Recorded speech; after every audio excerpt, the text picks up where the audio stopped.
Hey, party people. This is part 17 of the Watch Me Design a Fashion Collection series. And for those of you new to my channel, this is a series where I design a fashion collection from scratch on camera. And as you watch me work, I talk about whatever is happening on screen and related topics. At this point, I'm starting to create my final boards. Okay, moving forward in this series, I'm going to create a portfolio project to include a mood board, a market board, a color and fabrics board, boards for illustrations and flats, and a tech pack for one of my garments, and a croquis book. And yes, these are elements of a portfolio project, whether you put them in a book or upload them online, and you should watch my portfolio playlist for more information on that. I'm going to show you the process in which I develop a mood board, and you might be a little bit confused because you're probably expecting me to be sitting on Photoshop right now or drawing something out. But no, here is what you don't do. You do not sit in front of a blank page, whether on the computer or pen and paper, waiting to get inspired. Okay? First of all, what is the difference between theme boards, concept boards, mood boards, inspiration boards? Nothing. They're all about the same. Mostly I've heard them called mood boards, but I've heard all these terms interchangeably. Question that I get a lot: Zoe, why do I need to learn how to make mood boards? Do you use them in the industry? What is the point of mood boards? Mood boards are to communicate the ideas and attitude and the core inspiration behind the colors, shapes, and textures. What am I doing on camera right now? Organizing this huge pile of stuff that I have accumulated while working on this project. Just so many sketches and scrap and swatches and ideas, and I threw them all in a folder. Those of you who are familiar with my studio know that I arrange projects on these massive cookie sheets. I just tossed everything on there. So now I'm organizing all of my many pieces of paper to prepare for the mood board, because the mood board is to communicate the ideas and attitude, the core inspiration behind the colors, shapes, and textures of my project.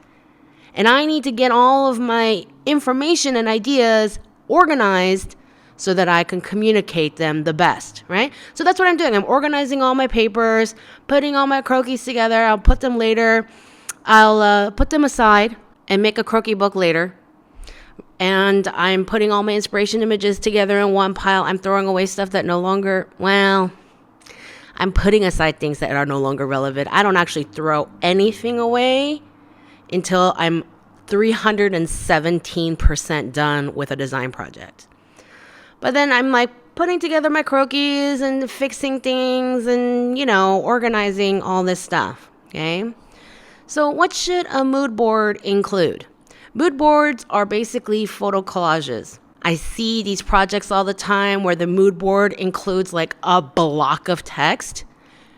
I promise you, no one's going to read that. I promise you, your teacher probably barely skimmed it. Mood boards are not for excessive words. Yeah, you should put your title somewhere and a few words, but not a block of text, okay? You do that with your pictures. Pictures worth 1,000 words. Each image you choose for your final mood board should reference an aspect of your final designs. Example, these 2 pictures show the textures I wanted to create in fabric. And these 3 pictures show the kinds of silhouettes I like, all sharp and angular and geometric, and so forth and so forth. All of your pictures should generally mimic your final color story. Okay? It doesn't have to be an extreme, precise Pantone match with your fabric swatches, but you should, if your fabric story is all grays and blues and lavenders and very moody and cool and foggy weather, you do not want jarring orange, red, anything, or even yellow or green in your mood board, because you're creating a different mood. You see? So you want to stick to those same blue, gray, lavender colors for all the mood board images. So again, how do I get started? Go back to your sketchbook. In school, teachers will expect you to do artful collages and explorations in your sketchbook. And if you watch the beginning of this series, I did do some of that. You transfer the best bits of your sketchbook development to your mood board. In the industry, your mood board will generally be pulled from a folder full of saved images, whether digital or paper or some combination of both. Of course, your next question is probably, Zoe, why do I have to do all this sketchbook exploration in school? Sketchbook exploration in school trains you to look at images not for what's on the surface, but the visual possibilities that can grow from that image. When I look at a rock, I think of the colors and whether I should translate that to a print or a gradient or color blocking.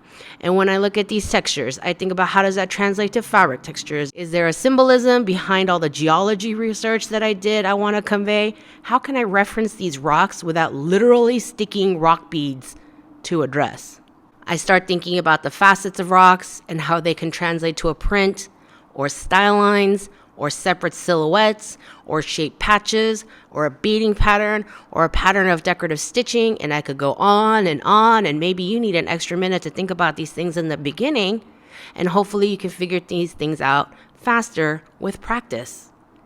Sketchbook development is learning and practicing research, and when your brain is trained, because you've done this a bunch of times with a bunch of design projects, and now you're working in the industry, you can make these connections faster and more easily, and therefore you do not have to do those laborious sketchbook exploration exercises. And you may think now you can do all of that without the manual labor up front, but I seriously doubt it.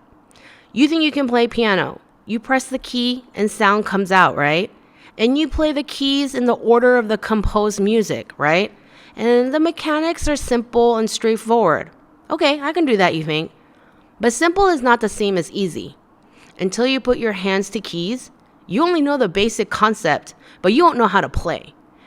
And when you play and learn music, you'll eventually be able to read a sheet music just by glancing at the paper and hear the sounds in your mind, even complex chords.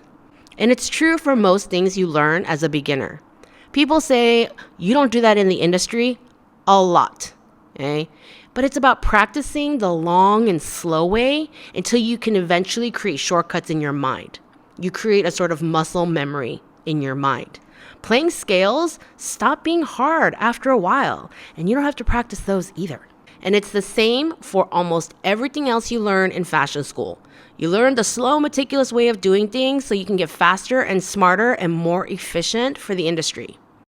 Listen, in school, for class and for your portfolios, the expectation is for you to create something sexy and enticing and beguiling to get people excited about your collection.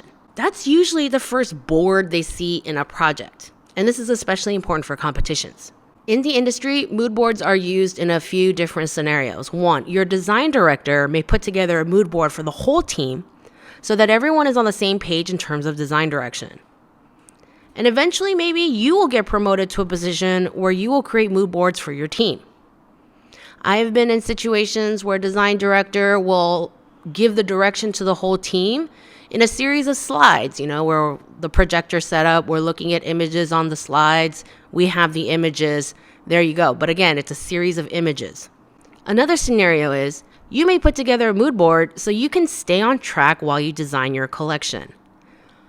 Do you remember that time I asked for your top design questions on my Instagram stories? So many of you responded, and many of you told me that you get sidetracked when you see a new pretty thing unrelated to your current collection. Listen, take a picture, take some notes, file it away, and go back to your original project. If you have a mood board set up with all the images for your original project, then you can get your mindset back to your old project. Yes, there will be times when the new thing is so inspiring, you'll absorb it into your current project. But for the most part, document it and put it away for another day, and then go reabsorb your old mood board. In these work scenarios, the mood boards aren't these slick, super polished, fancy looking ones you develop for portfolios. They're generally simple, straightforward Photoshop collages of photos and drawings to communicate ideas. In recent years, I have been asked to put together Pinterest boards for projects. And Pinterest is pretty great for mood boards. You can search for images. It's super easy to create your own pin by uploading something, if I doodled something. And then you can edit the captions and notes to tell why you chose the image. You can include reference links, and you can create secret boards and invite people to view them by email. Okay? Whether your mood board is for school, your portfolio, or work, the basic content doesn't change. Again, each picture should reflect directly to a texture, a shape. Okay? And that's why you start by going over your collection again. Okay? Look at what final croquis you've ended up with. What are the final designs you've decided you're going to present? And look at the themes throughout your designs. And they will tell you what you ended up being most strongly inspired by. It's like, oh, it turns out I totally got into this borrow thing and I just ran with these patchwork things. And as much as I loved the rocks in the beginning, I didn't really get all that inspired by them in the end. Okay? And so you start editing what images go into your mood board by looking back at the designs that you created. And you can only do that by sorting through your croquis first. The next thing I do is thumbnail a bunch of options. And by this point, I've already sat and looked through all my images, got re-inspired by my project, saw what I was really focusing on, where my brain has been designing, saw where my brain was leaning, and it's easy for me to pull the images, and it's easy for me to go back through my sketchbook exploration and be like, oh yeah, I love this, I'm keeping this, I'm gonna reabsorb it back into my project. I'll go more into my market board in the next coming videos, but basically it's gonna show who my customer is and what market research I've done. And I've decided to keep with the cohesiveness of my boards. I'm going to take my mood board and I'm going to put it as a backdrop for another photo collage. If you remember in the very beginning, I created this collage of muses and potential customers for this design collection. And so I think it'd be cool to put the backdrop of the lines and everything behind these photos. And then again, I'm going to take that same backdrop and use it as a backdrop for my fabric and color swatches. I'm also going to do some fabric manipulation samples and show how certain construction is done on the collection, and then format them neatly onto its separate board, but also have like a really light version of my mood board in the backdrop so the three boards all look cohesive. It comes in waves, right? Most people who have done these kinds of projects before, they know, like, they get really excited in the beginning and they're all gung-ho, and then there's always this lull where you're like, oh, I don't like this anymore, but I have to finish it because I have to finish it.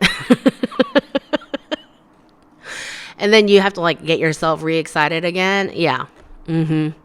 Or some people, like, they hate it in the beginning. They hate the design direction they're given. They're like, this project is stupid, and then they kind of start falling in love with it eventually, hopefully. Anyway, here's a book on collaging that I found quite educational and inspiring. This is The Art of Expressive Collage: Techniques for Creating with Paper and Glue by Crystal Neubauer. While it's not about fashion design mood boards specifically, many of the explanations of materials and techniques can transfer to sketchbook development, leading to more interesting mood boards. And there's a lot to learn here, studying the color stories, working with textures, layering, composition. I do recommend it. I think people think that it's like 1, 2, 3, work on your mood board, work on your market board, work on your color board. And it is sometimes, but I do like to kind of work on everything at once almost, so that everything looks cohesive, like I'm doing kind of everything at the same time. Everything's got the same look and whatnot. So I like to plan all the boards first, and then the next step for all the boards next, kind of like that, right? But your mileage may vary. This is just how I like to work. Please give this video a thumbs up if you learned something new today, or if you enjoyed my manic scratchity. Share, subscribe, hit the notification bell. Check the description box for links to related content, my social media, my general shenanigans, and other miscellaneous info. Go have some fun making some mood boards, and I'll see you in the next video.